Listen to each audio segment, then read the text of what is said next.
नमस्कार, आप देख रहे हैं फर्स्ट बिहार झारखंड। मैं हूं अभिषेक मिश्रा। चुनाव की दहलीज पर खड़े बिहार की सियासत गर्म है और इस गर्माहट को और बढ़ा दिया है बिहार के डिप्टी सीएम सुशील कुमार मोदी के एक बयान ने। पलायन को लेकर जो कुछ भी उन्होंने कहा है उससे बीजेपी और जेडीयू बैकफुट पर आ गई है। भारी फजीहत झेलनी पड़ रही है इन दोनों पार्टियों के जो नेता हैं वो कुछ बोल नहीं पा रहे हैं और इस बयान पर बिहार में राजनीतिक बवाल है। इस सवाल का जवाब तलाशने की कोशिश करेंगे। सुशील मोदी के बयान पर हम प्रतिक्रिया जानने की कोशिश करेंगे। जनतांत्रिक विकास पार्टी के राष्ट्रीय अध्यक्ष अनिल कुमार जी से। बयान आपने सुना है और इस दौर में जब पलायन को लेकर काफ़ी बातें हो रही हैं, पलायन बिहार में बड़ा राजनीतिक मुद्दा है और उसको लेकर इतना हल्का बयान बिहार के डिप्टी सीएम का। देखिए, ये तो समझने की ज़रूरत है कि जो व्यक्ति 15 साल से लगभग 15 साल से, बीच में 1-1.5 साल छोड़ दीजिए, तो लगभग 15 साल से बिहार में उप मुख्यमंत्री रहने के बाद जो इस तरह का बयान देता हो तो क्या कर सकता है बिहार के लिए। उनकी अपनी सोच को उजागर वो कर रहे हैं।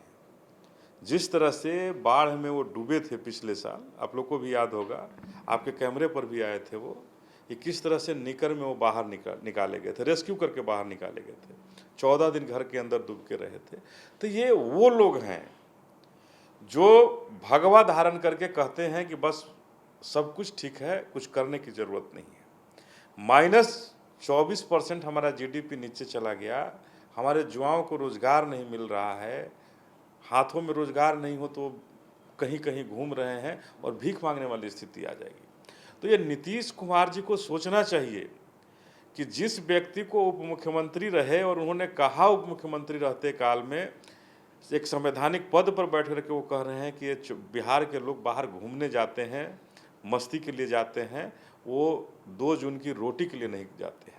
एक राजनीतिक दल का आप नेतृत्व करते हैं, जाहिर है चुनाव के वक्त दिए गए ऐसे बयानों का फ़ायदा नुकसान आप समझते हैं। क्या इस तरह के बयान से बीजेपी या जेडीयू को कोई नुकसान देख रहे हैं चुनाव के वक्त?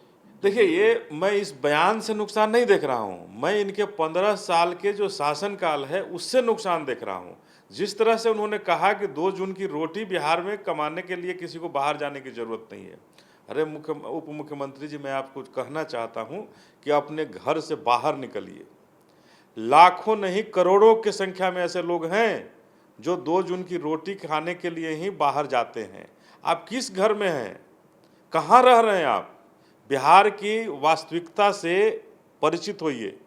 15 साल अगर उप मुख्यमंत्री रह करके आप परिचित नहीं हुए तो आपको परिचित होने की ज़रूरत है और क्षेत्र में जा कर के देखने की ज़रूरत है कि आज भी हमारे लोग, बिहार के लोग कैसे झोपड़पट्टियों में रह रहे हैं और 2 जून की रोटी उन्हें नहीं मिल पा रही। 243 सीटों पर चुनाव लड़ने की तैयारी आप कर रहे हैं। 243 सीटों पर अपने प्रत्याशी आप उतारने जा रहे हैं, जो हमारे पास जानकारी है। सभी राजनीतिक दलों के लिए कोरोना संकट में चुनाव लड़ना, आम लोगों के लिए भी इस चुनावी प्रक्रिया का हिस्सा होना बड़ी चुनौती है। आप जिस राजनीतिक दल का नेतृत्व करते हैं उसके लिए ज़्यादा बड़ी चुनौती है, आपका संघर्ष ज़्यादा कठिन है। किस तरह की तैयारी है? देखिए, सबसे पहले तो मैं आपको बताना चाहूँगा कि मैं खुद भी चाहता हूँ कि कोरोना काल में जिस तरह से कोरोना का संक्रमण लगभग 1 लाख के ये में भारत में बढ़ गया है, वैसे स्थिति में चुनाव नहीं होना चाहिए। मैं आज भी कहने को तैयार हूँ कि आज भी मैं कहना चाहता हूँ कि अभी चुनाव नहीं होना चाहिए। समय नहीं है, ये सही समय नहीं है चुनाव होने का।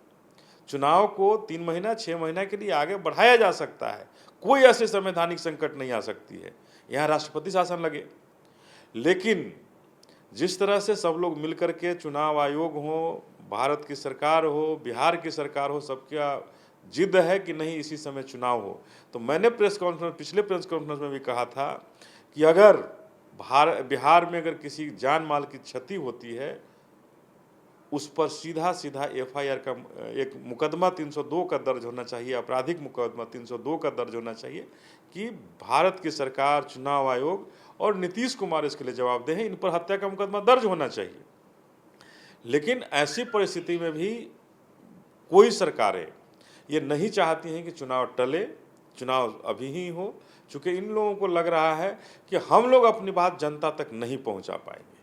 जो सत्ताधारी जो पार्टियां हैं उन्हें लग रहा है कि हम लोग अपनी जनता के बीच तो जा नहीं पाएंगे, पूरे बिहार में हम लोग नहीं जा पाएंगे, तो बिहार में भ्रमण नहीं कर पाएंगे तो इन्हें फायदा होगा। ये सोच करके आतुर हैं कि अभी ही चुनाव हो। तो हम लोग भी अपनी तैयारी कर रहे हैं। निश्चित रूप से हम लोगों को नुकसान होगा कि हम पूरे बिहार में पहुंच नहीं सकते हैं, लेकिन फिर भी अपनी तैयारी हम लोग पूरी कर रहे हैं और कोशिश कर रहे हैं कि हर जनता, बिहार के हर एक गांव तक अपनी पहुंच को बढ़ाएं। तो कोरोना संकट में बीजेपी जेडीयू को चुनाव की कौन सी बेचैनी है, इसका जवाब दे रहे थे जनतांत्रिक विकास पार्टी के राष्ट्रीय अध्यक्ष अनिल कुमार जी। और बिहार की सियासत से जुड़े हुए जो दूसरे प्रासंगिक सवाल थे, उन सवालों के जवाब भी हमने तलाशने की कोशिश की है। इस इंटरव्यू में इतना ही। धन्यवाद।